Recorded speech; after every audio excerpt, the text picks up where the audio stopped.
नमस्कार दोस्तों। चलिए बढ़ते हैं और काव्य शास्त्र से संबंधित प्रश्नोत्तर का अध्ययन करते हैं। काव्य शास्त्र आमतौर पर बहुत ही जटिल टॉपिक होता है। हिंदी साहित्य के इतिहास की दृष्टि से देखा जाए या हिंदी साहित्य में तो संचारी भावों की संख्या मानी जाती है तो 33 मानी जाती है। दोस्तों, संचारी भावों की संख्या 33 होते हैं।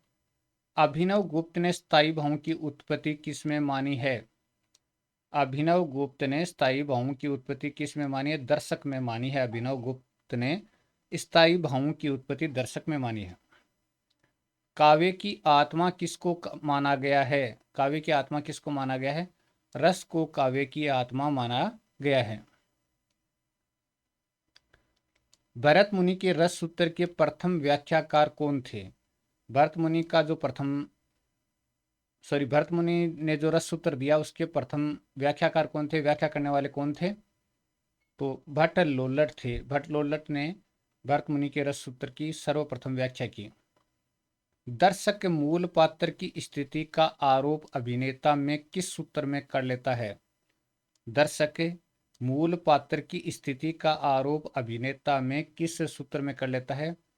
भट्ट लोल्लट के उत्पत्तिवाद में। तो दर्शक है वो मूल पात्र की स्थिति का आरोप अभिनेता में किस सूत्र में कर लेता है? भट्ट लोल्लट के उत्पत्तिवाद में। चित्र लिखित घोड़े को देखकर दर्शक अनुमान से उसे घोड़ा समझ लेता है। इस प्रकार की रस निष्पत्ति की व्याख्या किसने की?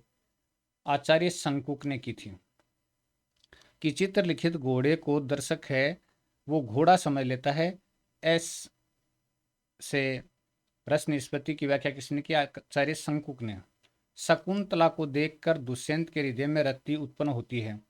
इस कथन में आश्रय कौन है? कि शकुंतला को देखकर दुष्यंत के हृदय में रति यानी प्रेम उत्पन्न होता है। इस कथन में आश्रय कौन है? दुष्यंत है। आश्रय दुष्यंत है। आचार्य शंकुक मूल रस की उत्पत्ति या स्थिति किस में मानते हैं? आचार्य शंकुक मूल रस की स्थिति किस में मानते हैं? ऐतिहासिक पात्रों में मानते हैं। आचार्य शंकुक मूल रस की स्थिति ऐतिहासिक पात्रों में मानते हैं। भावकत्व और भोजकत्व को निरर्थक किसने बताया? भावकत्व और भोजकत्व को निरर्थक किसने बताया? अभिनव गुप्त ने भावकत्व और भोजकत्व को निरर्थक बताया। भट्ट नायक के अनुसार रस की उत्पत्ति किस में है? भोग में है। कि रस की उत्पत्ति किस में है? भोग में है। यानी जब हम उपयोग करते हैं तो रस की उत्पत्ति होती है। सहृदय या सामाजिक में रस की सत्ता को किसने स्वीकार किया? सहृदय या सामाजिक में रस की सत्ता को किसने स्वीकार किया? भट्ट नायक ने सहृदय या सामाजिक में रस की सत्ता को स्वीकार किया था। घृणा पैदा करने वाली वस्तु को देखकर कौन से रस की उत्पत्ति होती है? विभत्स रस की उत्पत्ति होती है। घृणा पैदा करने वाली वस्तु को देखकर कौन से रस की उत्पत्ति होती है? विभत्स रस की। आश्चर्यजनक व्यक्तियों, विचित्र दृश्यों, अलौकिक घटनाओं को देखकर कौन से रस की उत्पत्ति होती है? तो अद्भुत रस की उत्पत्ति होती है। अद्भुत रस की उत्पत्ति होती है। प्रियजन की मृत्यु, सौदर्शन आदि से कौन से रस की उत्पत्ति होती है? करुण रस की उत्पत्ति होती है। करुण रस की उत्पत्ति होती है।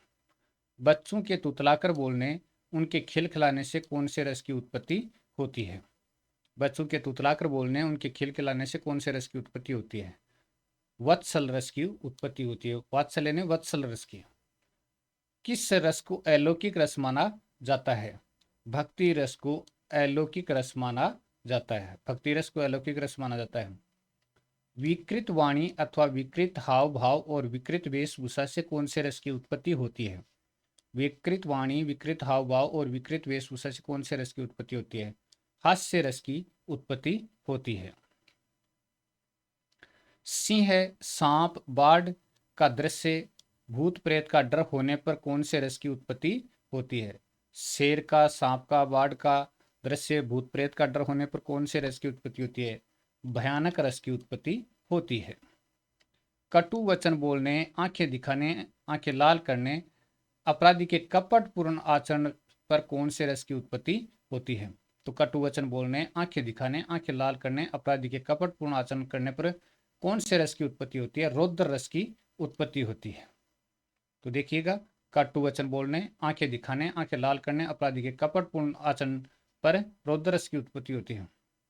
शत्रु का सामने खड़े होना या साहसिक कार्य, भुजाओं या अंगों का फड़कना, आंखें लाल होने या यश कामना का उत्साह होने पर कौन से रस की उत्पत्ति होती है?